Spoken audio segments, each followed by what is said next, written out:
Hello everybody, welcome to this special, I would say visual Portals to Terra episode. Now why it is special? A couple of reasons. First of all, for people who are listening, there is a video version of this available on YouTube. So if you go to YouTube you can watch the video version. The second reason is because it's we're in a stormy Budapest right now. And as you can see, you might catch some of the storm here. Stormy Budapest, not to be confused with Stormy Daniels. Third reason why this is a special episode, there's no bully, obviously, because it's a visual portal. The last reason, because besides me having to speak like this, because I'm not sure if my flatmate is awake or not, but I'm sure he is, I don't know. Yeah, this is a midnight. This is another reason why it's special. Reason 4, it's a midnight. Let's just call it Midnight on Terra kind of segment, special episode. And number 5, because this is a Watchmen special episode. So it's midnight, storm, chamomile tea. Why not talk about Watchmen? Like what can be better than talking about Watchmen? Alright, so this is a special Watchmen episode. So did you see the storm?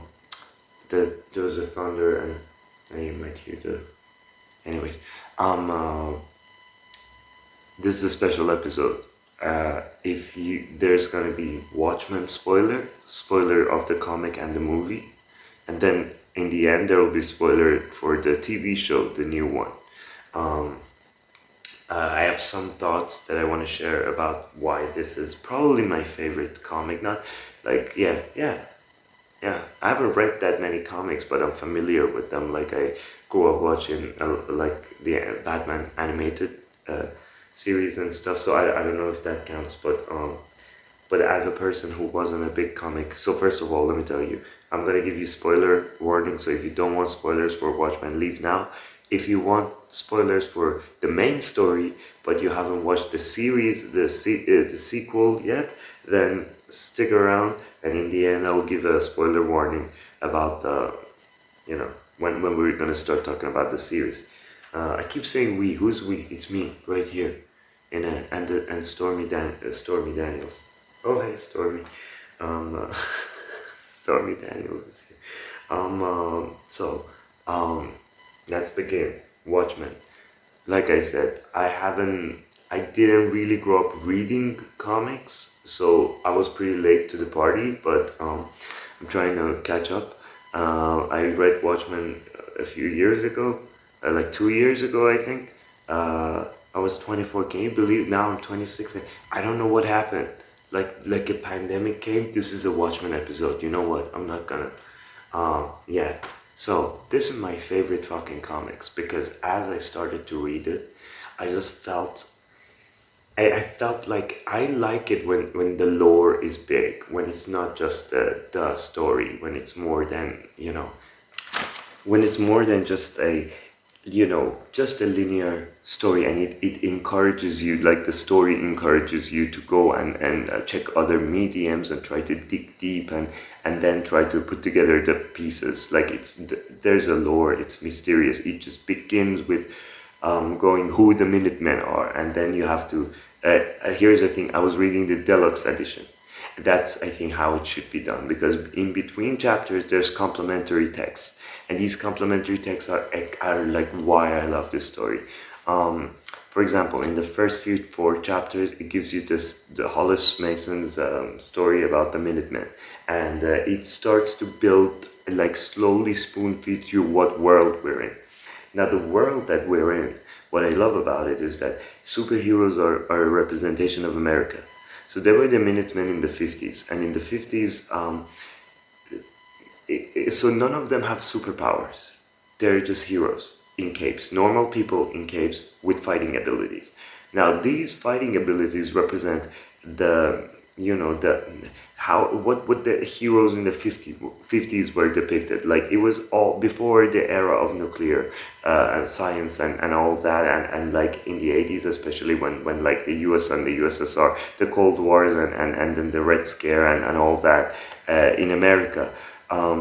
Before that, it depicts a very, like, again, the story began with a Bob Dylan song, and Alan Moore was I think inspired by this Bob Dylan song Desolation Row, which even begins the story begins with it when it says, at midnight all the heroes and the superhuman crew go round upon all the people who know more than they do, and so that's how another thing I love about the comics is just, again, a mixture of song lyrics, which by the end of each chapter I just went on my Spotify and I listened to the song, and I felt like if I hadn't listened to the Bob Dylan song, I wouldn't have understood the story, because I see, okay, Bob Dylan songs is about, well, what's happening to America at the time, which slowly became what's happening to the world, and it's basically talking about, in that line especially, how it's all a parody of pop culture fiction, and how like all these characters and these superheroes and all the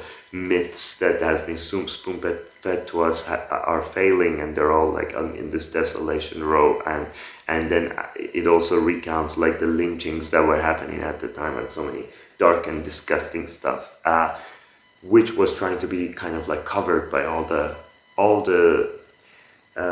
hopeful superhero. Anyways, but then by the 60s there comes Dr. Manhattan. Now 60s represents, you know, the nuclear age, the you know, then again there's Vietnam War. We can see how all of that are then again represented in the superheroes of the time. And then the story in the 80s, where it's like there's no room for any of that anymore, any spectacular whatever. We're at the world's at the brink of war, and these guys have retired. And the law have sort of taken over them. Now in Watchmen, always the villain is the elite, the big. Now it sounds like very conservative point of view, when we'll get to that, by the way. But like now, if you're talking about the elite, you might go like, "Hey, you QAnon or something." But I think it was a very different, very similar, but at the same time kind of different at times. Where and Alan Moore, we should keep in mind, he's an anarchist. There is so then the whole story, by the way, one of the main themes of this story is paranoia. Like the whole story is paranoid, and the world is paranoid. Everything's depicted in a paranoid way. We can say the narration is to some extent unreliable. To some extent, like all the traumas of the narrators are always there, especially Rorschach. Like we can't, you know. But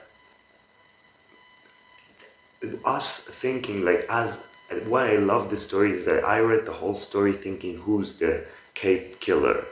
And slowly you go like, this paranoia, you give into this paranoia, but the whole question is paranoid. Like, there is no mass killer. It's all bigger than that, and I think that's what the story wants to take you to. Wants you to be an average person, like Rorschach was, a sort of a conservative figure, and have these questions like, oh, have this hypothesis about the mass killer, and to just be disappointed by the end, going like, no, there's no mass killer. You guys are even pathetic and small for even thinking that small. We're thinking about way bigger things. We're thinking how to, like, you know, and then it turns out it's a big elite plan, and whatever was affecting them, and it caused the death of the comedian, which resulted in the whole story, and the investigations was just like a single pawn in the game of the global, whatever, Illuminati elite, whatever. Now, there is this Rorschach versus the establishment thing. By Rorschach, we can agree that we start thinking of him as the most disgusting character ever, which he can arguably be. But then again, at the end, he's the hero, because he's the only one who keeps his dignity, keeps his honesty, which is the conservative libertarian American idea that that's what Rorschach represents. Rorschach is the average person. Rorschach has morality to some extent, but it's all like in his own fucked up, twisted way, right? And but the main thing about him is that he won't give in to the establishment. He's the paranoid agent on his own. And in Alan Moore's story, the paranoid, let's say, truther or whatever was right. And that's why, in general, Alan Moore is regarded as kind of sketch by many. Now, one thing I like, one more thing I want to talk about these characters, like then that's what Rorschach represents, but then there's Silk Spectre and the two Silk Spectres. And so the first Silk Spectre was in the 50s, basically the Mama Silk Spectre.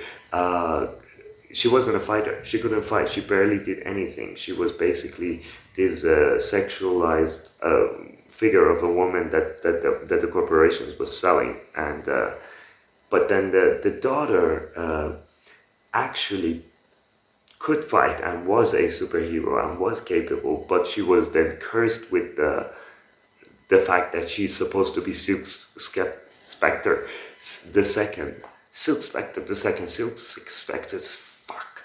That's a good tongue twister. But and then there was the whole, like, you know, again, overly sexualized costume and everything, which but then she was trying to not be her mother and not be that that establishment person, which actually in the end we might say that all of her character development kind of goes to trash, because she in the end also says, yeah, cool, and signs Ozymandias's thing, which we'll go back to why then I like the new show, but and that's what she represents. Again, I said Dr. Manhattan, that's his own, like, fucking, that's his own amazing thing, where it just, like, as everything is, all this, it's like, this is a very meta story. So as everything is happening, Dr. Manhattan is kind of like the voice of, like, a god, like somebody just looking at us and our pathetic problems, and that chapter when he goes to Mars and starts talking about time and everything, in the middle of all those earthly, humanly kind of things that are going on, it is fucking amazing just to have him just go to Mars and just reflect back at us like ants. And then we go back to Rorschach's character, which is the most earthly chapter, I think, which is chapter 6, which is when Rorschach gets arrested and we finally see who he is, and he's unmasked, and he turns out to be that crazy guy with a banner at the funeral. I mean, it was kind of obvious at some point. But each of these characters represent a different angle, and now you can say we have Dr. Manhattan's kind of like scope of the story, which is like this big, like, deity kind of thing. Then we also have then the Rorschach kind of story, the guy on the ground. Then you know, it all goes a higher level, which is then Ozymandias and what they think. It's all different levels of control and different levels of agency over the world, but in the end, you can kind of see that none of them really have any agency, not even Dr. Manhattan. But then there's the tale of Black Freighter, which again, I'm talking about the different layers, the deluxe edition, so the song, the complementary material, they're all great, but then there is the Black Freighter, which Zack Snyder actually made it a part of his movie. He made a 30-minute animation, which is, I think, the only good thing about that movie. Which is they adapted the Black Freighter, which I think Russell Crowe or somebody voiced it, and it's amazing. So Black Freighter is basically about the story of this guy, you know, the comic that the kid keeps reading as they're following Doomsday Clock, and eventually it ends with Manhattan being destroyed and those guys dying, and wow, did you see the thunder? Those guys dying, and basically the story of Black Freighter happening, which is again very meta. And so in Black Freighter, this guy is, he was taken captured by this ship, the Black Freighter, which is also a reference to a Nina Simone song, another song reference. And you gotta go listen to that song and see what that song is about. And then you realize, oh, why they called. And please listen to this song, all of them. If you're going through Watchmen, you gotta go through again, listen to the song, read the complementary material, everything, to get every single reference that they're trying, the image that they're trying to make.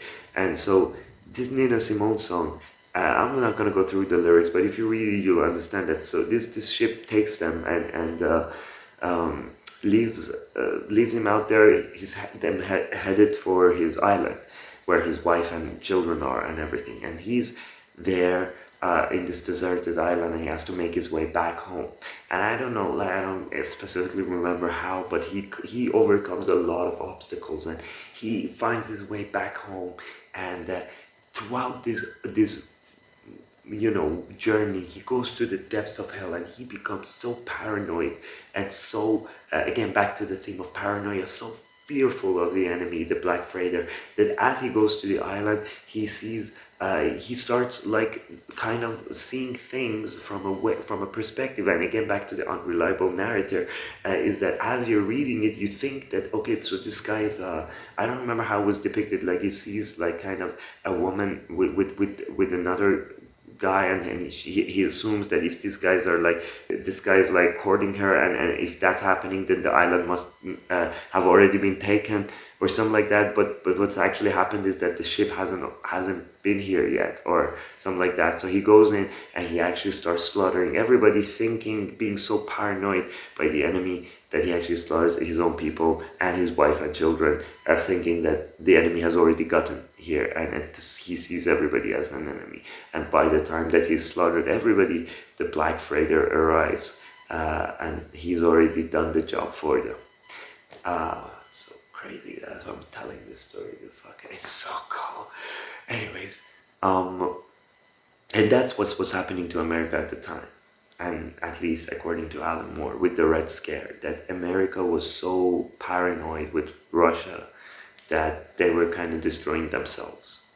Now we go back to how here the elite and the establishment kind of offers a solution there. And now I'm not talking about the sequel, just again sticking with the main story, which to me is it on its own. It shouldn't be adapted into other things. Like now I see the DC universe has like Watchmen versus Justice League, whatever, where Batman and Rorschach meet, and I'm like, please, these two worlds are totally different worlds. Like one is a mythological world of like Batman, which is like whatever, it's a classic comic book.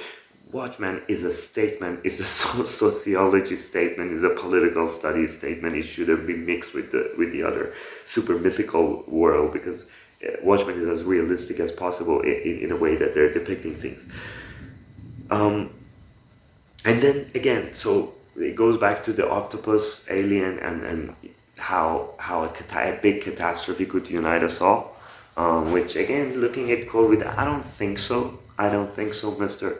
Alan Moore, but at least the thesis of the story is that it did unite us all. Ozymandias' intellect and plan and power and influence, and very Epstein-esque kind of island, which is kind of like Epstein of like artists, which he created.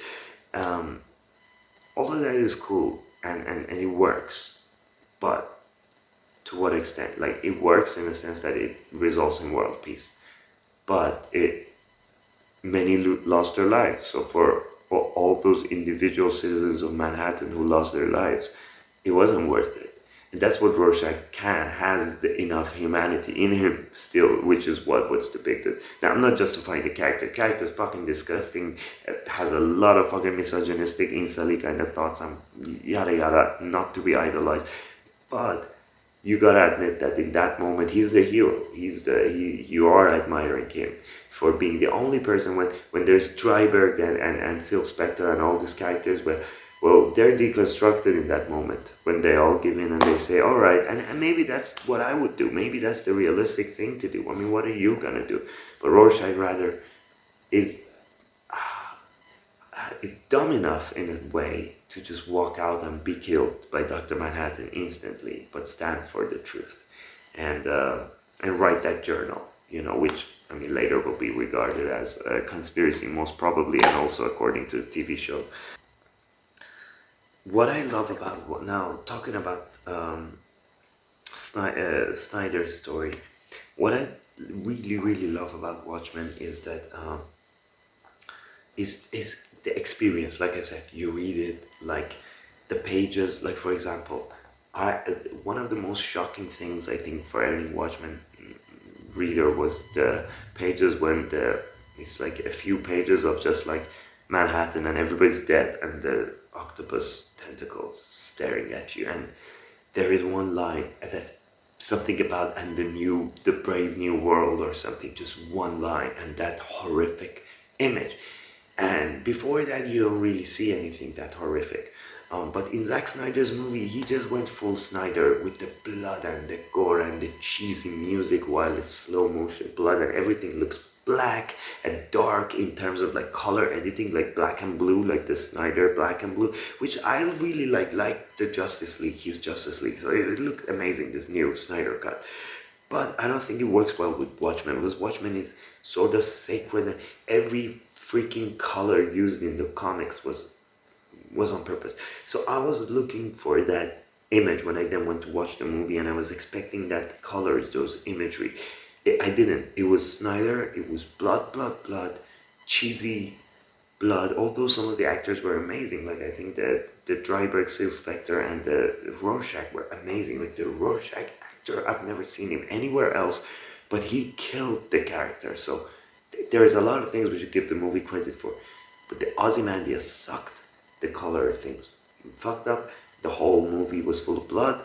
But in the end, the moment where there was supposed to be shit ton of blood, and you was supposed to shock us and give us the tentacles, and that it was done in such a bad way, where Dr. Manhattan and Sil Specter just go there and they're like, all right, the world's been Manhattan's been destroyed, and then just go back, and it's just awful. But if you follow the comics, or even there's a motion comics online, which is also amazing, it's like so dramatic that the part where you're reading this and Rorschach goes like, Dryberg, he did it, and he goes like, do you think if, and he reveals his plan and turns on the TV, and then you read this, and it's like you get the goosebumps. But Snyder kind of like went so gory from the beginning and didn't even show that image. It was just like they slightly changed it, but that slight change changed the whole thing. There was no and it was also an interesting meta twist where the artist of Black Freighter, which was supposedly lost, ended up being one of the guys who was working on the island on the alien. But all of that was cut, and I think Snyder does that a lot. Like also, I felt like that with 300, and even some scenes with the new Justice League. Like I remember there's a lot of Wonder Woman scenes when he just slow moves and he goes.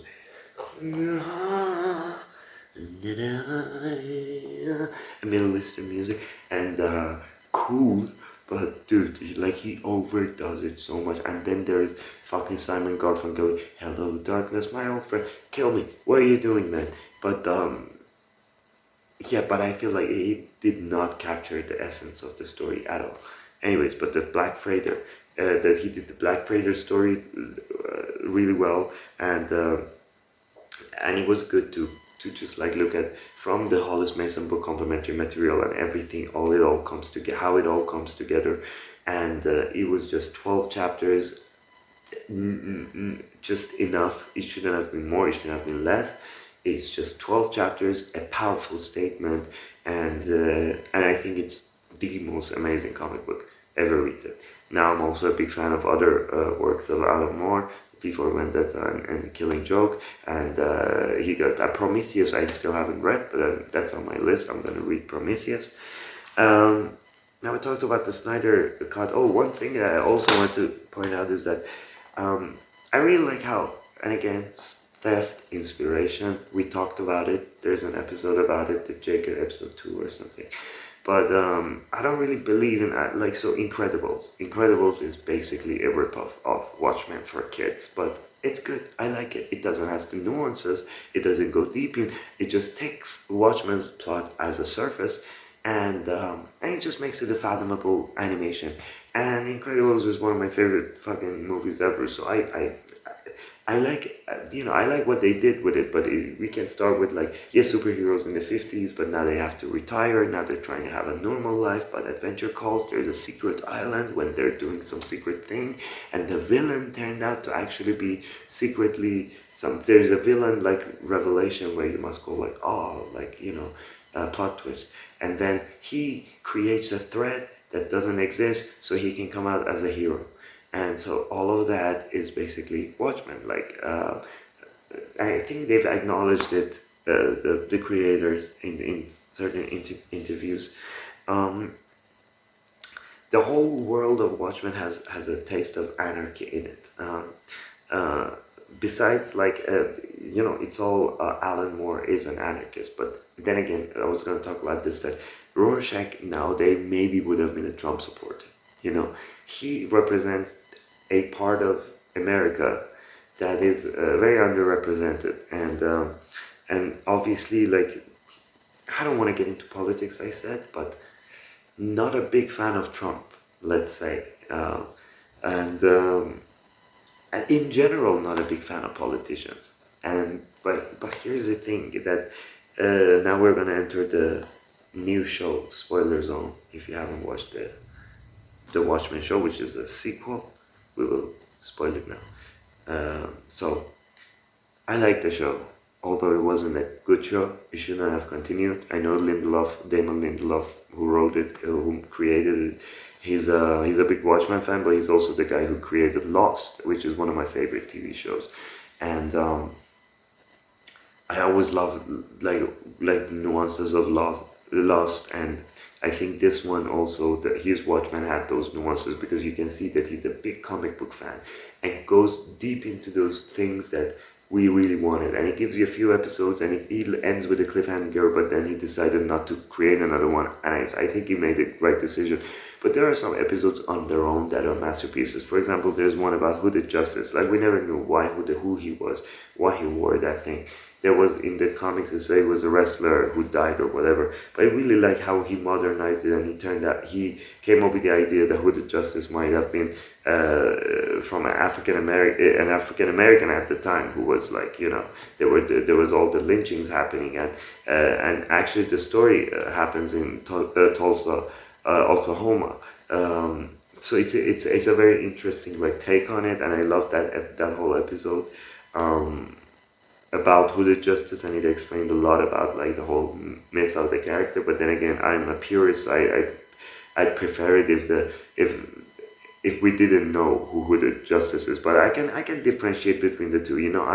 I like A Song of Ice and Fire, and I also like Game of Thrones. I can know the difference, that they're stories. They're just told differently. It's not that there's no Holy Bible.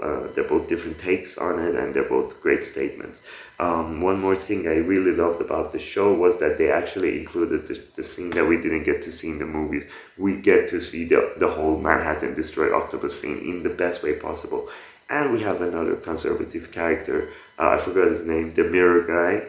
I don't know, Silk Specter called him the mirror guy.